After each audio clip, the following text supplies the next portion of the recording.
Earlier, he joined me on the line from Pristina and told me that he expects large numbers of mass graves, as well as the developing problem of Serb refugees from Kosovo.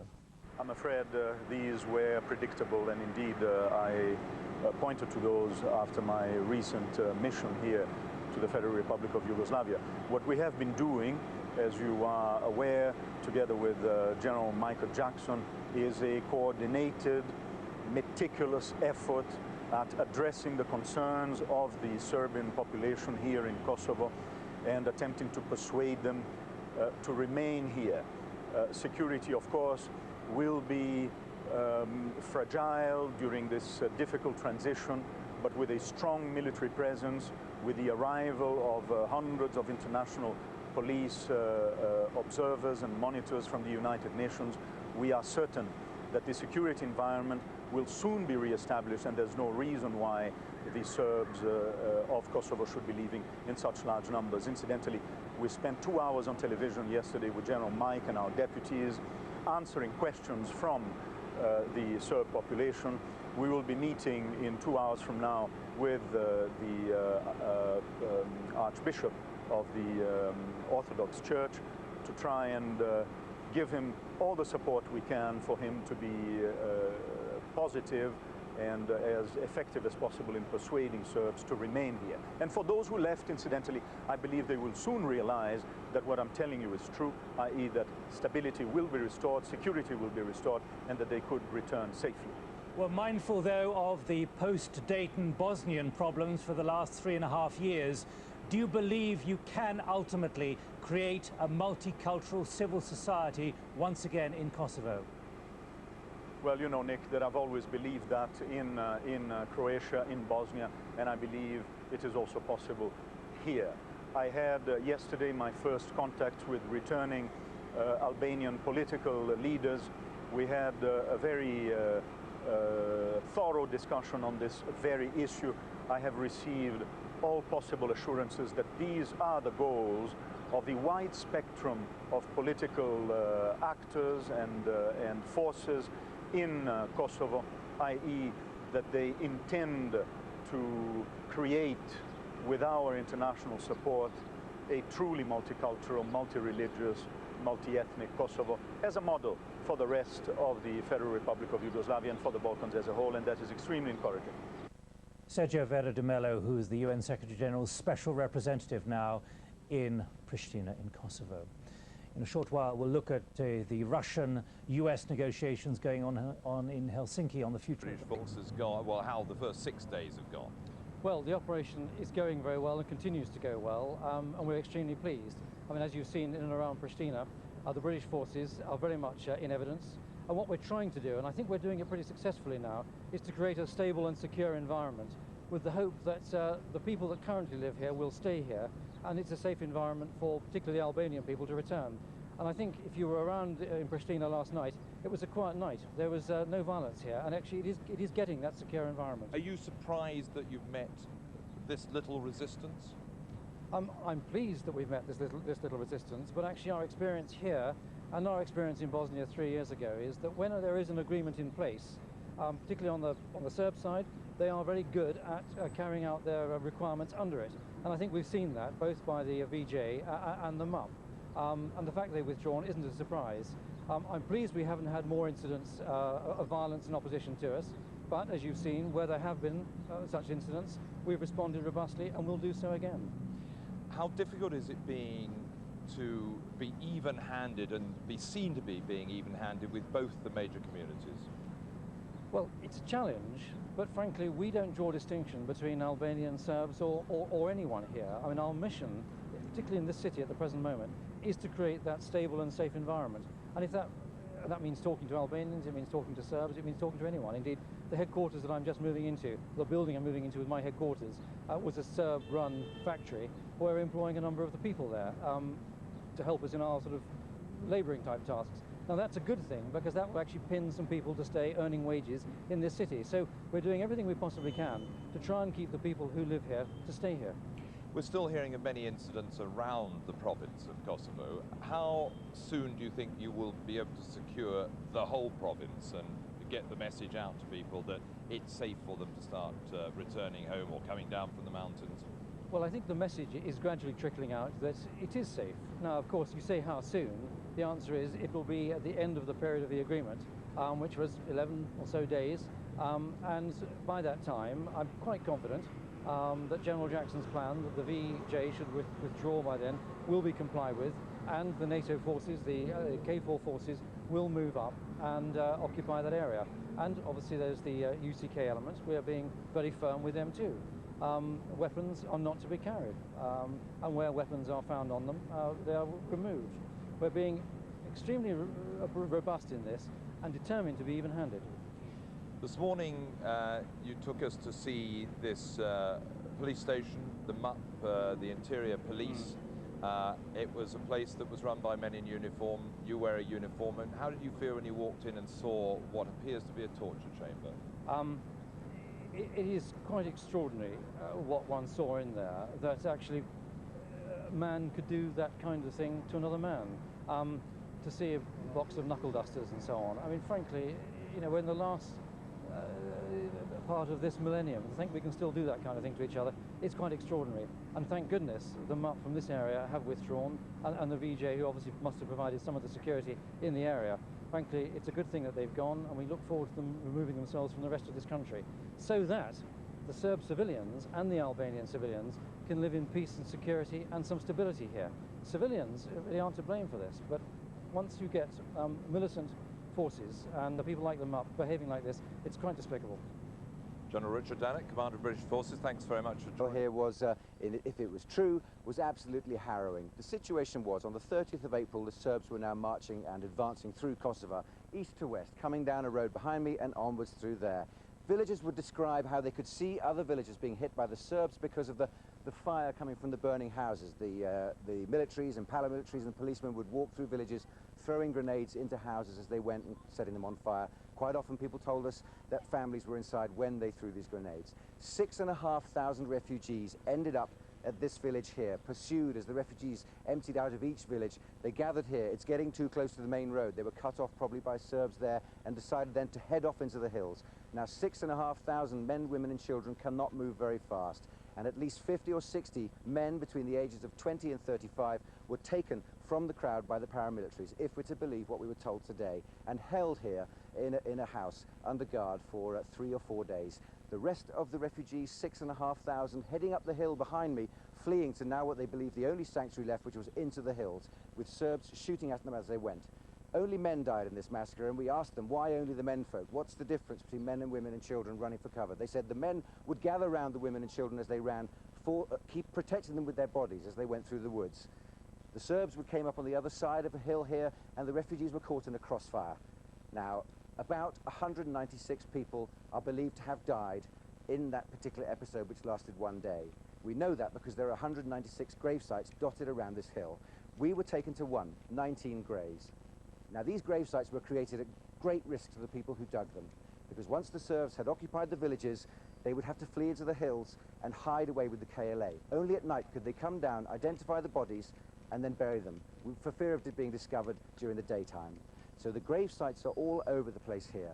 Now, what we've been described to today, it must have been absolutely ghastly. People running for their lives, not moving fast, and perhaps the paramilitaries around them, sometimes pushing, sometimes asking for money, sometimes loosing off shots, and sometimes shooting at them. It would have been totally indiscriminate. It would have been totally disorganized, apart from the one organized thing, which was to get them out of these villages and take over occupation. The absolutely horrific pictures that we're looking at of that grave site now, Andrew. What about the village now? Have people returned to it to live every day with the sites of this massacre? There's a main road about 2 kilometers back from here, and that has only been cleared now that the Yugoslav army has retreated. They occupied this road right until the last minute.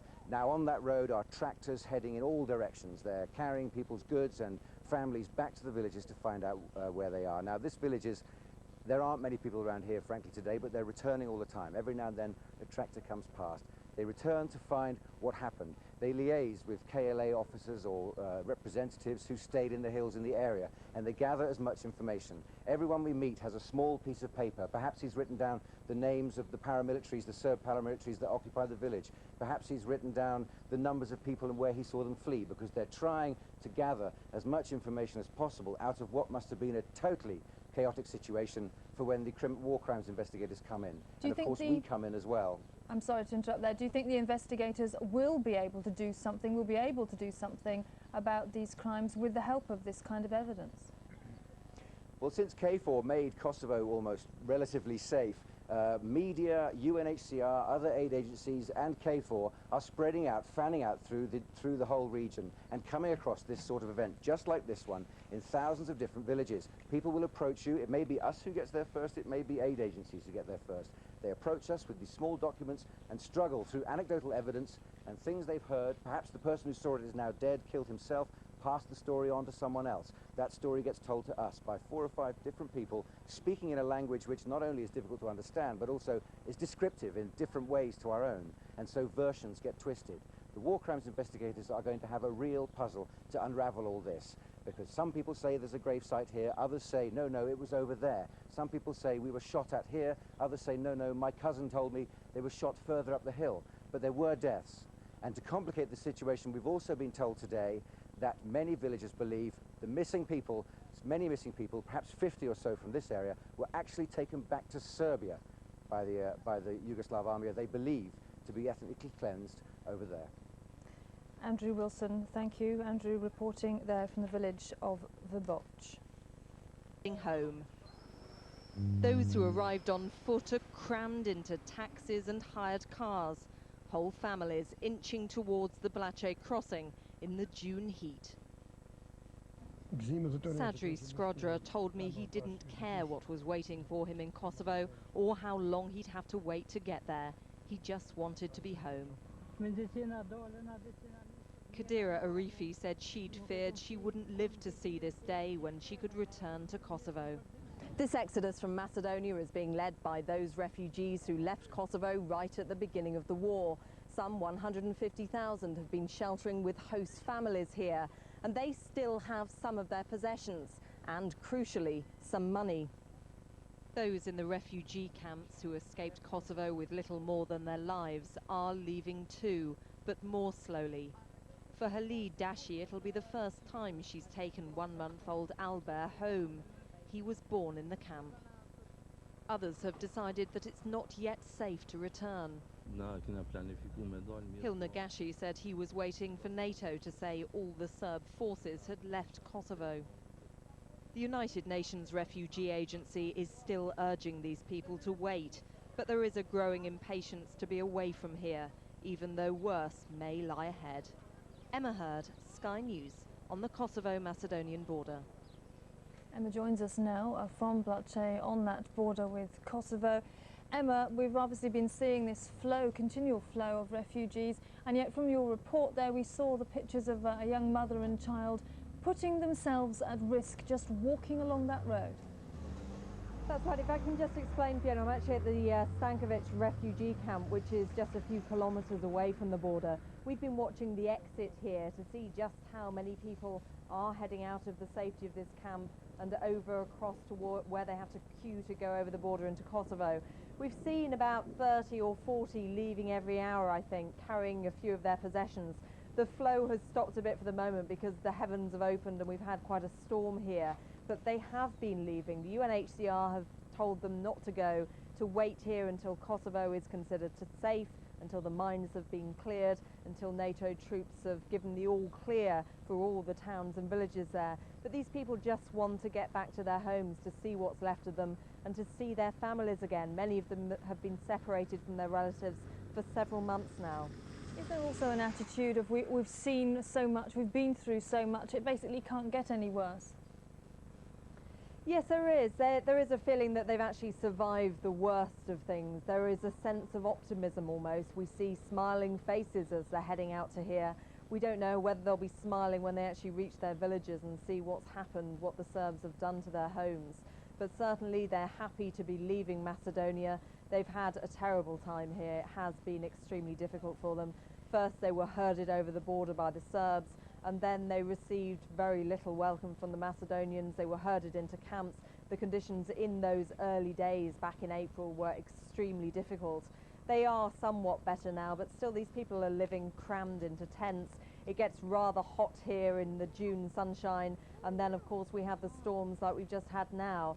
So living conditions aren't good, but we do have to ask whether they are going to be any better back in Kosovo. Well, absolutely. During the afternoon we've been seeing pictures of the new discovery of mass grave sites in many villages. Evidence really to back up the many reports that you've been hearing in these refugee camps now for weeks. That's right. It's interesting that a lot of these mass graves have actually been found along the main routes. Certainly the one at Qershor, discovered just a couple of days ago, is only about 15 miles from this very refugee camp. It was along that route that these people fled in their tens of thousands, pouring across the border in terror, many of them sobbing. Some of them didn't make the journey because it was too difficult, and they died on the way, and we saw their bodies being carried out. Those that survived spoke of horrific war crimes against their people, and now it seems we are seeing that evidence emerging. Okay. And to return, almost all of the Serbs packed their belongings and, escorted by Bundeswehr vehicles, began to leave Kosovo. And armed KLA Fighters of the Kosovo Liberation Army are patrolling the streets of Prizren, fully armed. They pose as a protecting force and have even taken over a Yugoslav army base. The men are full of confidence, and so is their area commander, Reksa Ekrem, better known as Drini. He told us the town was now fully under KLA control. This is going to be example for all Kosovo, because this is the first city, and Prizren is the first city who is in KLA, under the KLA control. Until now, everything is going smoothly and nice. But what the KLA calls going smoothly could become a headache for KFOR. Thousands of Serbs are leaving, and there are reports of Serbs being killed in revenge attacks in the provincial capital, Pristina. We believe there were at least one or two incidents involving attempted abductions. We're still trying to get all the details together. So far, KFOR has not been given a direct mandate to disarm the KLA. The underground army had no role in the Kumanovo talks when conditions were set for the withdrawal of the Yugoslav army. The unsuccessful peace plan, brokered in Rambouillet, did foresee the disarming of the KLA, but that agreement fell by the wayside. Now the crucial wording comes from the UN resolution on Kosovo, which calls for the disarming of the KLA and other armed Kosovo Albanian groups. But the talks on how to achieve this are still going on. A key negotiator, German Foreign Minister Joschka Fischer, says disarming the KLA is a must. The goal is to bring democracy to Kosovo, to make it worth force to a political one. He and other NATO leaders know that an armed KLA patrolling the same streets as KFOR would endanger the possibility for a lasting peace. Yes, Jeremy, Verbovs is a sprawling village that goes back behind me some 2 kilometers with little farmhouses dotted. Now, we came along because we heard there might be 15 to 20 graves dug, Albanians shot by Serb paramilitaries, and we came along to investigate.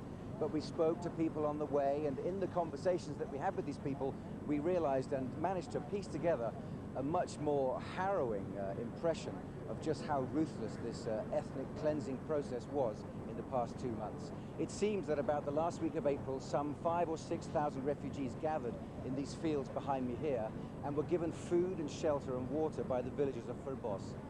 They were spotted by spotter planes or perhaps by Serb armored cars patrolling a road that's behind us just 500 yards, and the Serbs came to investigate and to push them on because they wanted them out of the country. They drove thousands of these people down the road behind me, and the people of Verbos, feeling for their own safety, followed them down the road. We now had 6,500 people fleeing down this road, heading for the safety of the hills, pursued by Serb paramilitaries, firing weapons and throwing grenades into the buildings as they went, setting fire to them. One man told me they threw grenades into buildings who were still inside. 6,500 people, women and children with their men, going down towards the heart of Verbos. And there they headed upwards into the hills, driven by the paramilitaries. What they didn't know is that the other Serb forces had come wide 2 kilometers down to my left, down here, and were heading them off as they went into the hills, and they came under fire from both sides. Now the refugees moved upwards into the hills. The last people in that column were the villagers of Verbos, who were seeing them, pushing them ahead, urging them to go when they came under fire from the paramilitaries. They scattered. About 50 or 60 men between the age of 20 and 35, were taken prisoner and held under arrest for a few days. The others fled behind the refugees into the hills. Now, 19 graves were here, and 14 behind me to my right, and another 2 or 3 separate ones dotted into the hills, and then 40 said to be another 2 miles down this way, and another 30 scattered in different groupings beyond over the hills. All these were the casualties of this one shooting spree that came from the Serb paramilitaries as they drove these people into the hills. Now, the bodies lay there for a few days until the villagers found it safe enough to come back down, and by night they gathered up the bodies of their families and their friends, and they buried them in separate graves, grouping them together, keeping small lists of who the names of the people in the graves. Now, we were shown these graves. Yes, Jeremy. Sorry, Andrew, I was just saying, presumably there is still the sort of evidence that the War Crimes Tribunal is going to need to gather still at the site. That's what's so strange. The experience we had today, small bits of information, little crunches of paper with biro messages written on them, word of mouth passed on from people who thought they might be killed to other people, anecdotal evidence gathered together to paint this picture that must have been an absolutely ghastly day. There would have been no... On Belgrade's streets, a continuing fuel shortage that's disrupted city buses is the most pressing concern for people in the aftermath of Kosovo, as allegations of civilian murders and police torture go largely unreported here. For instance, the front page headline on this Belgrade's Evening News roughly translates as peace amid conflict, though it refers not to allegations of atrocities, but to claims that KLA terrorists, as they're still called here, are shooting Serbs. The only official reaction to what NATO may be uncovering came from a deputy prime minister who attempted to resign from the government 3 days ago. Nevertheless, he loyally rallied to the party line. Firstly, I don't know about any atrocities. Many people have been killed in the war, but just finding graves doesn't prove mass murder. Nevertheless, in the sunny squares of Belgrade, misgivings are growing about what may have been done in the darkness of war. And Slobodan Milosevic is facing calls from parliamentarians and prelates for him to step down as the Serbian Orthodox Church renews its opposition to his rule. It is not politics. It is simply pastorship, to protect the people who are suffering and to look for better solutions. Serbians are still being told only NATO committed war crimes. That view may have to change as the West demands those responsible be brought to justice as the price for helping rebuild a country near ruined by war. Jeff Mead, Sky News, Belgrade. A salute to a fallen comrade. The Kosovo Liberation Army today buried Feris Guri, shot by Serbs in a minefield. At the burial we found 500 members of the KLA still clearly armed to the teeth. Despite the efforts of KFOR to disarm them, many said they would not give up their weapons, believing that the Serb threat had not yet been wiped out. They have bullets, but they don't use them. These weapons are used only at our bases. At a roadblock just 3 miles away, US soldiers were searching for guns and confiscating any they found. The KLA has been setting up its own checkpoints. Show of control, which will worry KFOR. But weapons given up to patrolling British troops were put on show, proving that some progress was being made. They actually recognise when the game is up and who's boss around here. And actually, the British Army in this Pristina area actually is now providing the law and order, and they recognise it. Officially, the KLA promised to work closely with NATO to rebuild Kosovo and say they'll eventually merge into a civilian police force. The KLA say they'll continue to cooperate fully with KFOR and that even offer protection to Serb civilians as well as ethnic Albanians. Serbs will find that hard to believe. Many thousands are now in flight, and the Serb exodus is creating a new refugee crisis. David Crabtree, Sky News, Southern Kosovo. There, Their vehicles guarding the approach roads are painted with the insignia of the International Peacekeeping Force, but as far as they're concerned, the airport is their territory and nobody else gets in. And there's no sign yet of an agreement between NATO and the Russians over their precise role in Kosovo. They've been talking about it in Helsinki for 2 days now, and it could go on for yet another day. The Russian Defense Minister Igor Sergeyev under instructions from President Yeltsin to insist on an exclusive Russian sector. The American Secretary of State Madeleine Albright says that there will be no such sector and that they're working out a means of integrating the Russian troops into the NATO operation. But in Moscow, Special Envoy Viktor Chernomyrdin held a press conference to say, "We have no doubt that Russia's peacekeepers will not be under NATO command." As the ethnic Albanian refugees flood back into Kosovo, the Serb civilians are flooding out. The large town of Arosevec is almost empty of its Serbs. Their exit is voluntary, but they're as unhappy about it as were the Albanians. How can I feel if not bitter and enormously angry if the town from where my family comes from where my family name comes from, is empty now? As NATO troops expand their coverage of Kosovo, the Serbs are engaged in the equally complex task of packing up and leaving. The Yugoslav army preparing its tank transporters for the journey north into Serbia. British troops have now arrived in the town of Podujevo, north of Pristina and between it and the Serbian border. There they were met with joy by the ethnic Albanians, while Serb civilians, police and military nervously withdrew from the place over which they once exercised complete and brutal control. For the civilians, it is their turn to fear their one-time neighbours. Michael Sullivan, Sky News. A warning that Kosovo is still a dangerous place to be. The border area is littered with landmines and booby traps. Well, the very first day when we came across, there was an old Serb army helmet sitting on the hedge there. And then our security man, who's a military, he spotted this mine just back there, 2 meters back, dead in line with the helmet. And it's the kind of classic booby trap. We've also heard of a passport lying on the road, and there was a wire coming from the passport. We're 100 meters from the border here. This is where it starts, and many of these people coming back just aren't aware of how close the danger is. They care little for either their safety or their comfort. Their only goal is to get home. We are very looking for it, and we are very happy that we are going back in Kosovo. Yeah. I am very happy that I'm going back to my home. We had a really, really nice treatment in Albania, but there is no place like home, and we are very looking forward to go there